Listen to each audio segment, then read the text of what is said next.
This Saturday at noon Eastern Time, we have the 6-2, 2-2 in ACC play Duke Blue Devils traveling to Miami Gardens, Florida to play in Hard Rock Stadium against the 5th-ranked, undefeated 8-0, 4-0 in ACC conference play Miami Hurricanes. This game will be streamed on ABC and ESPN+.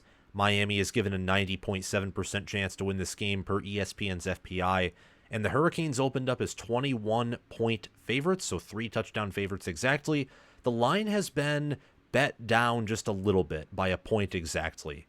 The Hurricanes currently are laying 20 points, favored by 20 points, at home.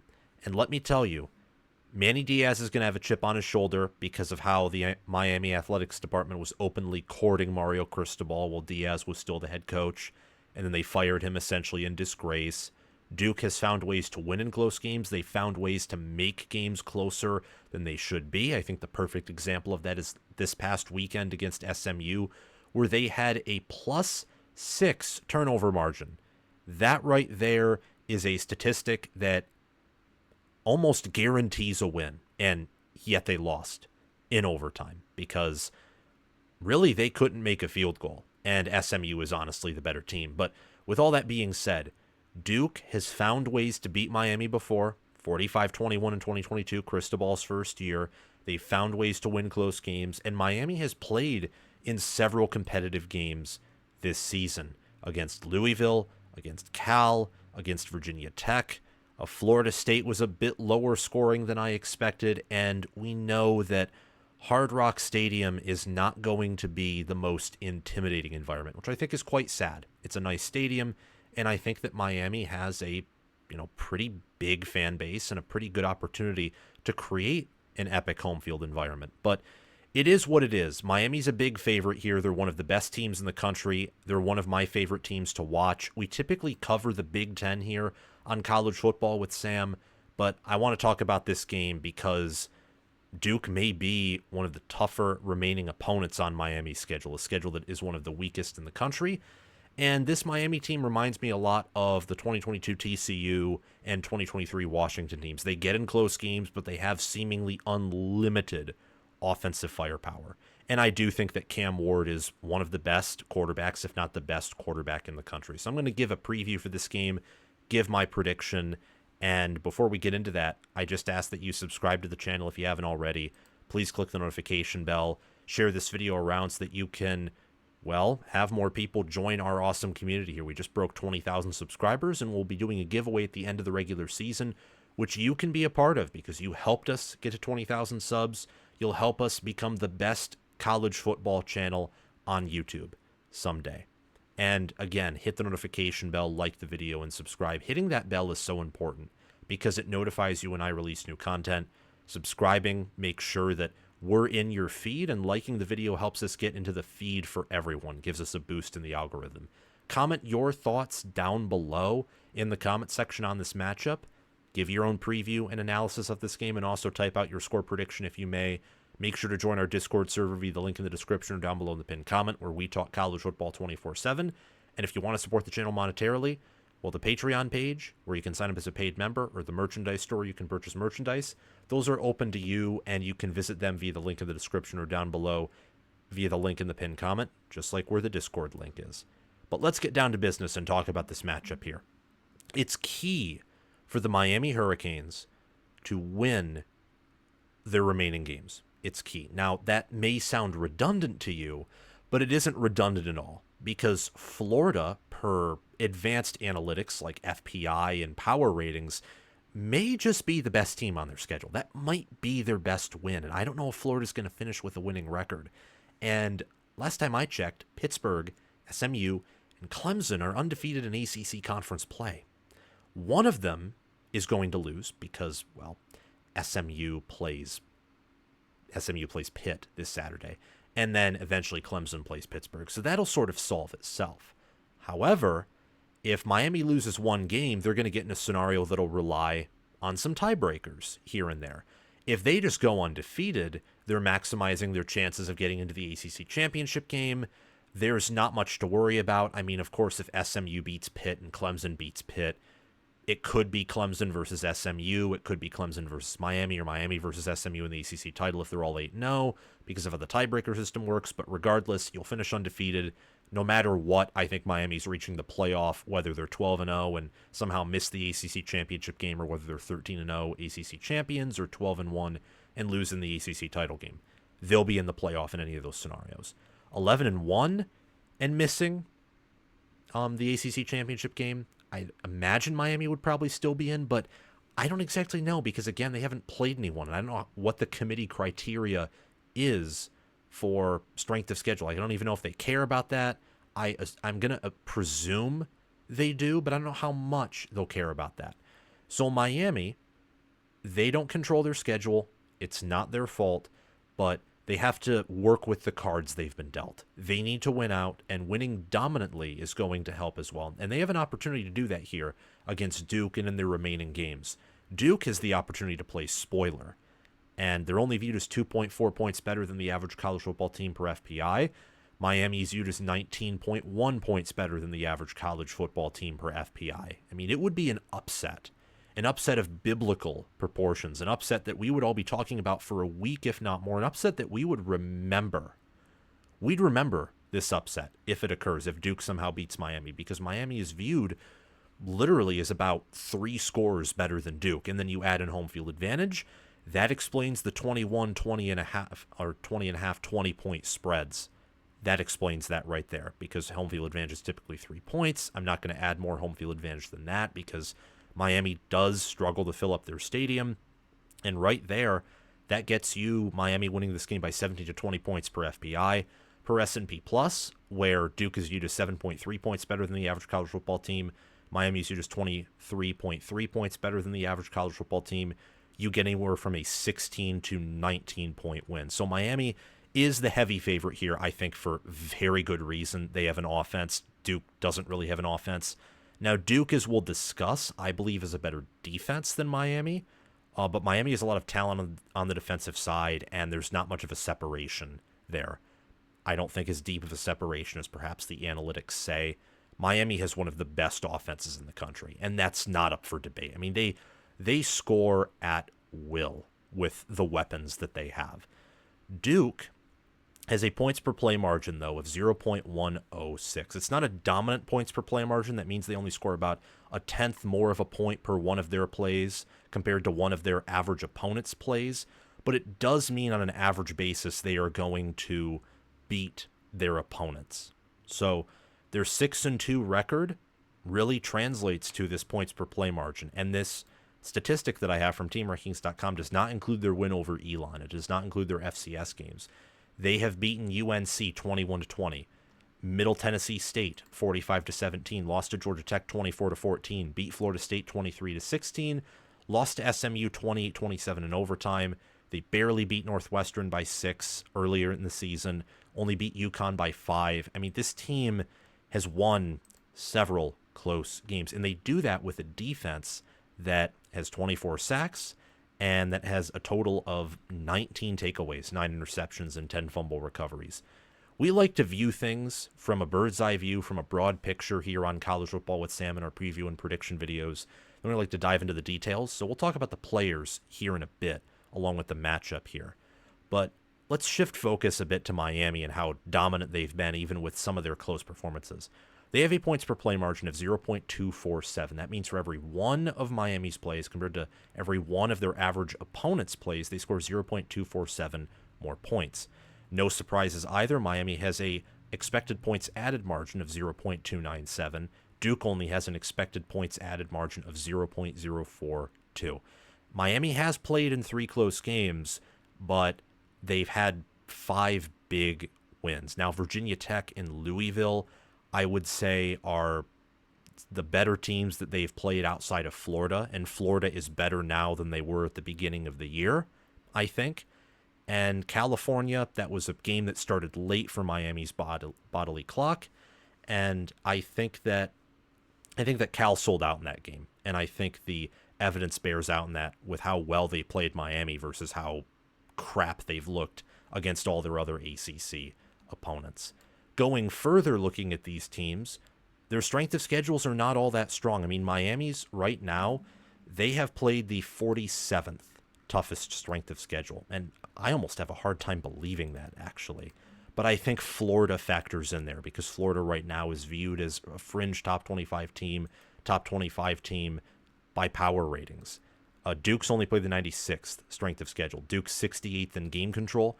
Game control is the chance that a top 25 team or the average top 25 team would control games the way this team is. So Duke is not a top 25 team. They're not even close. The average upper echelon teams in college football would do much better with Duke's schedule than Duke has. The average top 25 team with Duke's schedule would be 7-1 or 8-0, and they would be a lot more dominant, let's say, if they were 6-2 or 7-1 and not undefeated. They would be scoring a lot more points, probably holding their opponents to the same amount of points, if not fewer points.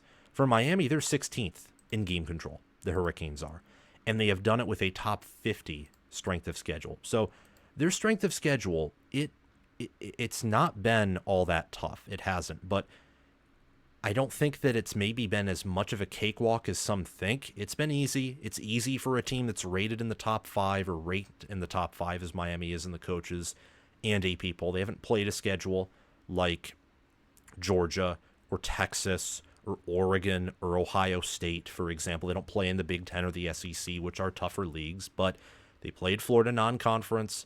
Virginia Tech is a team that's found its footing, that's finding ways to win. In my opinion, a trip all the way out to Cal is tough. And Louisville's viewed as top 15, top 20 by power ratings. And Miami had that game in control after a back-and-forth affair from quarter 1 to quarter 3. So Miami is the better team. They are more battle-tested. They have better depth. Really, the narrative around this game from the national media and from other channels that I've watched give preview and prediction videos on this game is all about Manny Diaz and whether he wants revenge or not. But narratives don't determine games. They don't. And college football history shows this. Narratives are narratives. Sometimes they're cliches because sometimes they're annoying truths. Other times they are just lies and they're intellectual dishonesty. The key matchup here, if Duke wants a chance to pull off what would be a massive upset, a feather in the cap for Manny Diaz, and another humiliating loss for Mario Cristobal. And he's avoided those, by the way. Something I want to say very quickly is part of the reason I really like this Miami team, even with all their close losses, or close wins, rather, near close losses, is because they haven't had close losses. And that's very typical for Mario Cristobal teams. Look at his time at Oregon. Look at his time at Miami. He's not a clutch game manager. He isn't. But Miami is so talented, and I think their assistant coaching pool is so good that they are canceling out what I would call the Mario Cristobal moments, the Mario Cristobal factor, and that's in a negative light, not a positive light. But the staff and the players are canceling that out. And you see this with the not just good teams, but the elite teams, the near elite teams, that don't have a coach with a great reputation, whether it's for game management or recruiting, so on and so forth.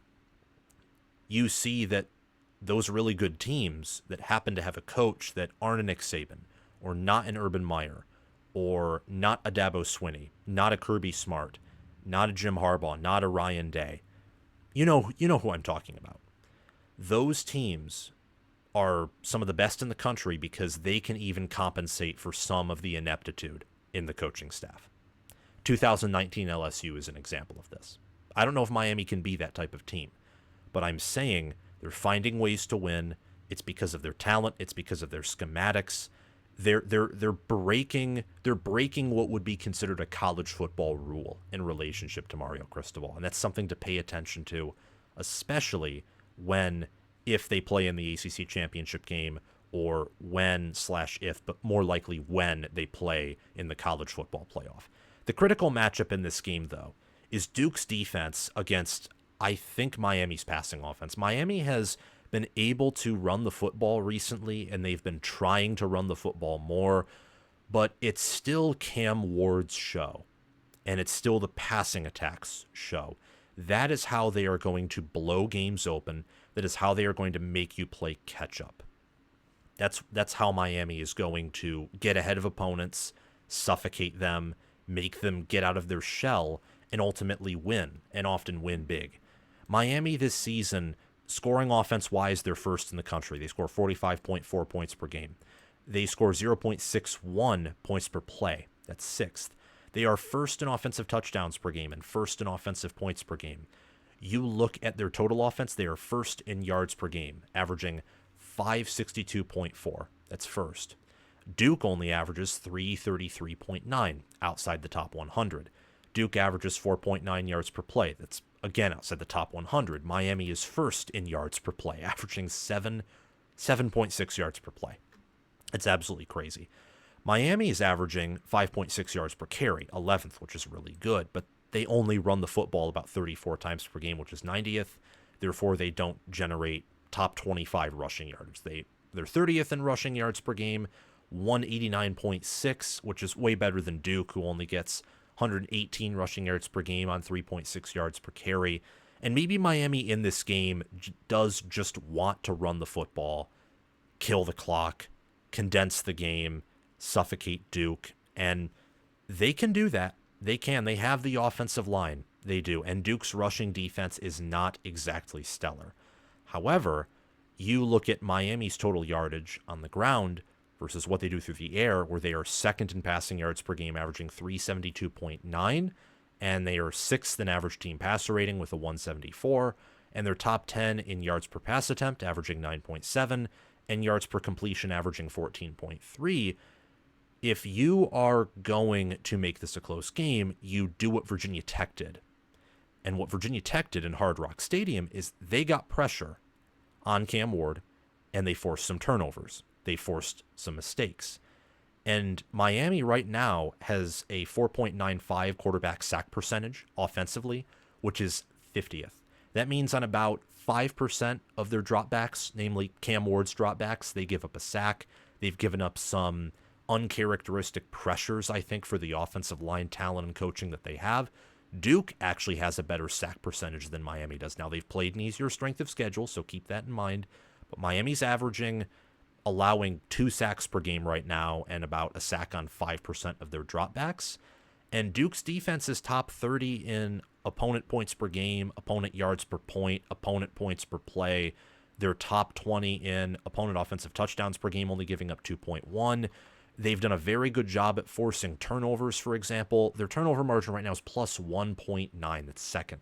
Now, it helps when in one game, a very small sample size, you force 6 turnovers from SMU. So I imagine Duke's turnover margin is a little bit inflated, but they've been taking advantage of mistakes all year long. That's why they've been winning football games. So that's ultimately the path to victory, is Duke takes advantage of potential mistakes that Miami makes if they make them. More importantly, Duke's passing offense or passing defense and rushing defense as well, but passing defense steps up. They only allow a 105 opponent team passer rating, which is 9th. Duke is top 10 in opponent yards per pass attempt, 5.5, and opponent yards per completion, 9.8, which is 7th. And their sack percentage is a 6.72%, so they sack their opponents on about 6.72% of their dropbacks, which is 47th. Miami actually does a better job. No surprises there with all the talent they have on the D-line, with a 7.98% sack percentage. It's interesting. Duke's pass defense versus Miami's pass offense, these two pass rushes and defensive lines, how do they do in this matchup? That's what I'm curious to look at for in this game, because Miami does want to run the football, and they can run it well. But I'm curious as to how often they will run the ball. They did it more against Florida State. They focused on it some more, and they did some of it against Louisville. But I still think their identity this year is passing the football, spreading the football around, attacking opponents deep, short, using Xavier Restrepo, using Jacoby George, using their tight ends and wide receivers, Elijah Arroyo, Cam McCormick, Samuel Brown, the incoming transfer, and just occasionally using Damian Martinez, Mark Fletcher Jr., A.J. Allen, Jordan Lyle to keep defenses honest and to control the game when necessary. Speaking of these offenses, I'd flat out take Miami everywhere. I don't think this is a surprise. Just look at quarterback, for example. Cam Ward is 2,746 passing yards, 24 touchdowns, 5 interceptions, a 174.7 passer rating, completes 68% of his throws, averages 9.8 yards per pass attempt. He has a 91 QBR, which is third. And on the ground, Cam Ward is 186 rushing yards. He averages 4.4 yards per carry, and he has 3 rushing touchdowns. Meanwhile, Malik Murphy leads Duke in passing yards with 1,796. He completes 58.6% of his passes, only averages 6.4 yards per pass attempt, 17 touchdowns through the air, 5 interceptions, a 128.9 passer or quarterback efficiency rating. He's 85th in QBR, 85th with a 49.3 and a 128.9 passer rating. I think I got those switched up. On the ground throughout the whole year, Duke's only averaging 3.5 yards per carry with 8 rushing touchdowns. Their main running back is Star Thomas with 681 rushing yards on 4.5 yards per carry, and they have 5 rushing touchdowns with him. He's done well given how much they have struggled to run the football. Miami's leading back is Damian Martinez with 529 rushing yards, 8 rushing touchdowns. He's averaging 5.7 yards per carry. Mark Fletcher Jr., Jordan Lyle, A.J. Allen, they're averaging 5 yards per carry or more, and they all at least have 2 rushing touchdowns and more than 150 rushing yards. Miami's averaging 5.6, 5.7 yards per carry, got 21 rushing touchdowns on the season. The real difference for these teams is their offense, to be frank. I mean, we'll get into their defense in a few minutes, but Duke's offense is one of the least productive in the country. They've taken on the identity of their head coach, Manny Diaz, who is a defensive coordinator, was an awesome defensive coordinator at Penn State. As for Miami, they are a very physical team that just wants to outdo you in everything. They don't want to have to outcoach you. They just want to beat you and beat you like a drum. And I think that embodies their head coach and Mario Cristobal. You look at their receiver talent. Miami is one of the better wide receiver rooms in the country. Xavier Restrepo has 710 receiving yards, 16.5 average yards per reception, 6 receiving touchdowns. Isaiah Horton, Sam Brown Jr., Jacoby George, Elijah Arroyo, they all have at minimum 300 receiving yards and at least 2 receiving touchdowns, with Horton, George, and Arroyo having 4 receiving touchdowns. Damian Martinez and Elijah Lofton also have 100 receiving yards or more. As for Duke, their leading receiver right now is Jordan Moore with 481 receiving yards, 4 receiving touchdowns. Eli Pancol leads their team in receiving touchdowns with 6, and he has 446 receiving yards. Quayshawn Brown, Samir Hagans, Nicky Delmolin, and Star Thomas all have at least 100 receiving yards and 1 receiving touchdown, if not more. So these offenses, there's quite a contrast between these two units. I'd take Miami's offense any day. They have one of the best offenses in the country. I think this is an offense that their game against Florida State, for example, where they only scored 36 points, or Virginia Tech where they scored 38, Cal where they scored 39. Cal, I don't know. It was weird. I'm not going to view that as an anomaly, though, because of how long they traveled and also how quickly they scored late in that game to come back. As for Florida State, Virginia Tech, and some of those other games, I feel like this Miami team is a team that's guaranteed to score in the 30s with their offense against almost any opponent. I could be wrong on that. I would have thought similarly to Washington's offense last year, maybe not to the same degree TCU's in 2022, but then in the national championship game, they got blanked. TCU only scored 7, Washington only scored 13, and that's something to be concerned about with Miami and their offense. It's an elite offense, I believe. At the end of the day, though, defense does win championships. Offense can help. It very much does, but trench play and defense, that wins championships. Speaking of defense, let's move on to the defensive side of the football, where it's more competitive between these two teams.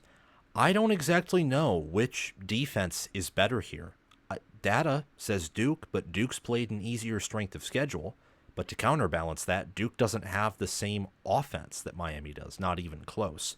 I'd probably lean towards Duke here, looking at these defenses, but Miami has a lot of talent on this side of the ball, and I like a lot of their players. And I don't think they have a bad defense. It's not a good defense, but I don't think it's bad either, because they do make some necessary stops. They do a good job of getting to the quarterback. They with the help of their offense, who scores a lot of points, so opposing offenses therefore have to play catch-up with a hope to survive. They force their opponents away from the run, both defensively and offensively. I mean, you look at total defense, for example, Miami's better than Duke. They're top 20 in opponent yards per game, only allowing 314.4. Duke allows 354, which is 17th and 47th respectively. Duke is better, though, in opponent yards per play, only allowing 4.1 opponent yards per play. Miami allows 4.9. You look at scoring defense, Duke is 27th, only allowing 20.9 opponent points per game, only allowing 0.274 opponent points per play. Miami allows opponents to score 23.3 points per game, which is 47th, and 0.363 points per play. And then you look at rushing defense here. Duke allows opponents to average 4.3 yards per carry, which is 71st. Miami allows opponents to average 3.9 yards per carry, which is 40th. But because Miami scores a ton of points, they force their opponents to play catch-up.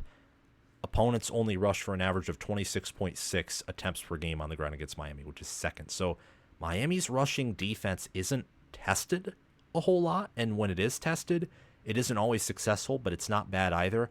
I don't think Duke is going to be the team to test Miami on the ground. And if they are, well, even if Miami wins, that should be serious cause for concern. Opponents typically only get 5.7 rushing first downs per game, which is 8th for Miami. Duke allows 9, which is 87th. Miami only allows 103.6 rushing yards per game from their opponents, which is 16th. Duke allows 179 flat, which is 98th. You look at pass defense here. Opponents throw more on Miami and complete more passes on Miami than Duke. Miami, they lead Duke in sack percentage. They lead Duke in sacks per game. And they also lead Duke in opponent completion percentage. Opponents typically only complete 54.55% of their passes on Miami, which is 13th. Meanwhile, Duke's opponents only complete 56.31% of their throws on the Blue Devils, which is 20th. But Duke is better, superior in opponent passing yards per game, only allowing 175, which is 15th. Miami allows 210.9, which is 47th. And they're top 10 in opponent yards per pass attempt, like we already discussed. They only allow 5.5 yards per pass attempt, 9.8 yards per completion. Miami allows 6.1 yards per pass attempt, which is 22nd, but 11.2 opponent yards per completion, which is 42nd. I like Miami's players on the front. It's the same thing on the offensive line. Like Jalen Rivers, Ryan Rodriguez, Zach Carpenter, Inez Cooper, and Francis Marigoa make up a very talented offensive line that I would prefer over Duke's offensive line in Caleb Kriggs, Bruno Fina, Matt Craycraft, Justin Pickett, and Brian Parker II. It's the same thing with Miami's defensive front. Tyler Barron, Simeon Barrow Jr., Elijah Alston, CJ Clark, Ahmad Moten Sr., Akeem Mesidor, Ruben Bain Jr. I would prefer that defensive line over Duke's in Vincent Anthony Jr., Aaron Hall, Kendi Charles, and Wesley Williams. Miami on the season has 26 sacks, 26 passes defended, 10 interceptions, 3 forced fumbles, and 1 fumble recovery. That is a total of 11 forced turnovers.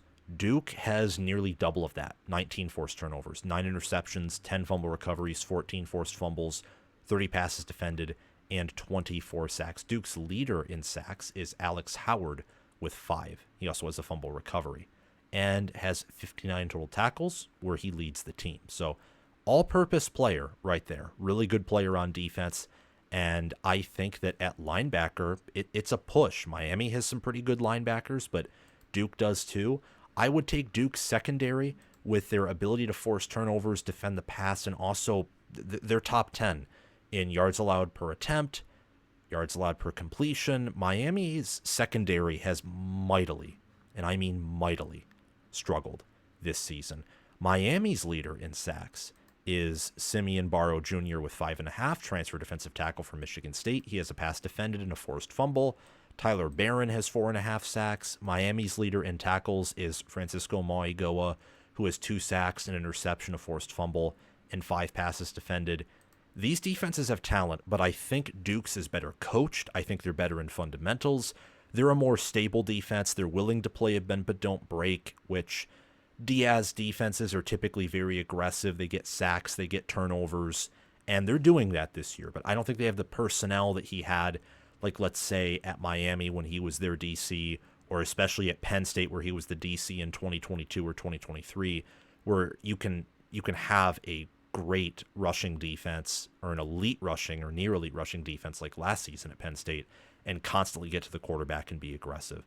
Aggression has consequences, and one of those consequences, if you're not careful and if you don't have the talent necessary to have a top 10 or elite defense, is if you are aggressive, people can run on you if they can block well, and teams can get big plays on you. And that's reigned true at times, even with Duke's relatively weak strength of schedule. But I would take Duke's secondary right now over Miami's. In the Blue Devils secondary, Joshua Pickett and Chandler Rivers are the corners.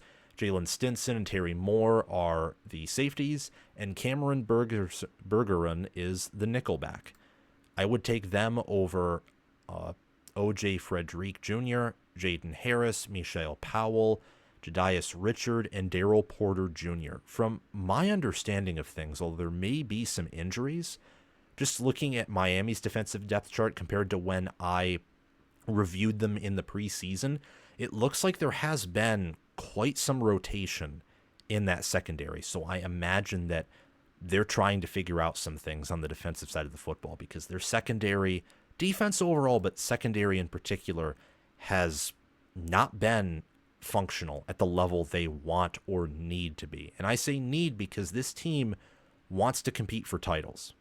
I mean, the way that they recruit, the way they go about things, the way Mario Cristobal talks, and the way they operated in the portal and NIL, it's clear. They want to win titles. And you're probably not going to win a national championship with that secondary. It will be easier to win a national title with Miami's style of defense than Duke's, because you'd rather have a strong defensive line than a strong secondary. You'd rather be dominant in the trenches than dominant in the backfield or perimeter, but still, it will be a challenge. So these two defenses right here, I spent especially a lot of time focusing on them because they are more similar. This is where the matchup is going to be made. We all know that Miami is going to be way better on offense than Duke. So if their offenses play to their standard level, and same with their defenses, this is going to be a Miami blowout because they're better in the trenches than Duke. They have the better O-line, the better D-line, and Miami's better on special teams than Duke is. They have a much more reliable kicker, and they have talent in the return game. When you look at coaching, I would take Duke's defensive coaching staff. I think they've done a very good job with the talent that they have, but I would take Miami everywhere else. It's tough between Mario Cristobal and Manny Diaz as head coaches in a way, because neither are known for their game management, but Cristobal has built a good program in Oregon before. He did well at Florida International, which is a tough place to win. That was a ways ago. And at Miami, every year they've been better. They have gotten better, and that's no mistake. No mistake at all. So I give credit where it's due.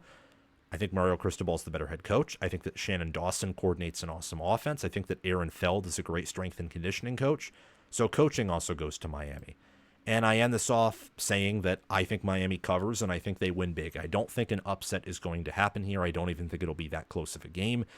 Is an upset possible? I mean, yes, technically it's always possible. Is it more likely than maybe something astronomically small? I'd say yes, given how many close games Miami has been in and the fact that Duke has a creative defense that can get pressure, that can force turnovers. And their offense, while pretty bad, has done enough in games that I've watched to where they can maybe put together one or two fluky drives. And if this is a weird game and Duke gets a defensive touchdown or something, maybe they can pull off the upset that way. But it's just so unlikely because their kicking game has been unreliable. Their offense is one of the worst in the country. It's hard to win like Iowa against a team like Miami. And Duke is not last year's Iowa. Their offense is a little bit better, but their defense is nowhere close. Same with their special teams unit. And same thing compared to most Iowa teams. This year's Iowa team, last year's Iowa team, the prior Iowa teams are all better than this Duke team right now. They are, I think they're the worst 6-2 team in college football, at least in the Power Four, though maybe I'm wrong. Miami is, I don't think, the best undefeated team in college football, but Regardless, they're a top 10 team. Duke's not even top 25. They're at home. Miami's 8-0. And even if they overlook Duke, I think that given all the talent they have and the players on that roster and the coaches, I think they'll find a way to win another close one if it is close. So I'm taking Miami to cover. I'm picking them to win 41-17. Thank you all so much for watching this video. Remember to like, subscribe, hit the notification bell, and comment your thoughts down below. Thanks to Crash2488, Brasco Rascal, and Counter OH for being Heisman members. Thanks to Chris Lane, Ismar, Tyler Nye for being All-American members. And thanks to John Lynn, Roaming Gnome, Matthew Sale, Austin Christmas, Joshua Jorgensen, and Will Loftus for being All-Conference members. Have a great day, everyone. Make sure to check out my merchandise store, Patreon page, and Discord server via the link in the description or down below in the pinned comment.